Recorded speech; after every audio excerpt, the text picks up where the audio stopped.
કેશુભાઈ બીજી પણ એક વાત કરેલી, એ સાંભળવા જેવી છે. અને અમદાવાદ આવી વાતો કરી અને પાછા એવી પણ વાતો કરી કે હવે આ તો ધરતીમાં તેલ છે, તમે ગામડાના ઘડું જેવો નળ ખોલો ને એટલે એમાંથી ગેસ ને તેલ બે નીકળે. અરે ભાઈ, તમને પાણી આપવાનો રાજ્યને અધિકાર છે, ગેસ અને તેલ તો દિલ્હી વાળા કેન્દ્ર સરકારનો અધિકાર વાળી વાત છે. ગપ્પાબાજી ચલાવવી, બેફામ લોકોને મૂર્ખ બનાવવાની કોશિશ કરવી અને લાંબા સમય મૂર્ખ આખા સમાજને કરી શકાતું નથી. માટે પ્રજામાંથી હવા ઉઠી છે કે બદલો.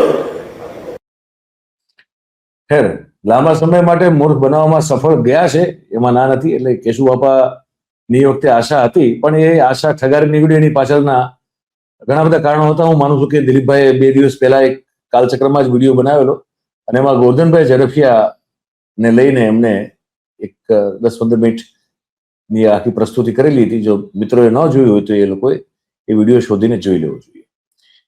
હવે આગળ કેશુભાઈ વાત કરે છે, એ પણ બહુ ઇન્ટરેસ્ટિંગ છે.